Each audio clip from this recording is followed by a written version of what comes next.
કહેવાય છે કે સંઘરેલો સાપ પણ કામનો। ત્યારે આજે વાત તમારા માટે ને તમારા જ રૂપિયાની કરવાની છે। કહેવાય છે કે આફત ક્યારેય પૂછીને નથી આવતી ને આવા સમયે જો તમે થોડા પૈસા ભેગા કર્યા હોય તો આર્થિક કટોકટી સમયે કામ આવી શકે છે। અચાનક નોકરી જતી રહે કે પછી ઘરમાં ઓચિંતી કોઈ બીમારી આવી જાય તો આવી પરિસ્થિતિઓમાં ઇમરજન્સી ફંડ સૌથી મોટો ટેકો બનતો હોય છે। નિષ્ણાતો માને છે કે 5 લાખનું ફંડ દરેક કટોકટીમાં તમારા માટે ઢાલ તરીકે કામ કરી શકે છે। નિષ્ણાતો માને છે કે ઓછામાં ઓછી 3 થી 6 મહિનાના ખર્ચ જેટલી રકમ ઇમરજન્સી ફંડ તરીકે તમારે અલગ રાખવી જોઈએ। હવે સવાલ એ છે કે આ ફંડ બનાવવું કેવી રીતે, તો તેની પણ કેટલીક ટ્રીક છે। હંમેશા રોકાણની વાત આવે ત્યારે મૂડી રોકાણના પાયાના મૂળભૂત 3 સિદ્ધાંતો છે। જે પ્રથમ સિદ્ધાંત છે તેમાં રોકાણની શક્ય તેટલી વહેલી શરૂઆત કરવી। બીજા નંબરે આવે કે રોકાણમાં નિયમિતતા જાળવવી અને ત્રીજા નંબરે આવે કે રોકાણની હંમેશા યોગ્ય વિકલ્પોમાં વહેંચણી કરવી અને તેની પૂરેપૂરી સમજણ રાખવી।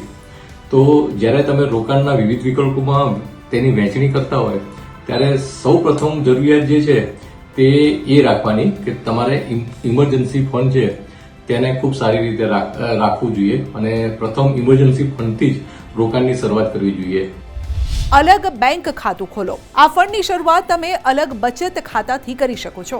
સૌથી સહેલો રસ્તો એ છે કે ઇમરજન્સી ફંડ માટે બેંકમાં અલગ બચત ખાતું ખોલાવો। દર મહિને તેમાં એક નિશ્ચિત રકમ નાખો અને આ પૈસાનો ઉપયોગ રોજિંદા ખર્ચ માટે ક્યારેય ન કરો। જો આ ખાતું ઊંચા વ્યાજનું બચત ખાતું હશે તો વધુ ઉત્તમ છે। ફિક્સ્ડ ડિપોઝિટ એફડી એક સલામત અને વિશ્વસનીય વિકલ્પ છે।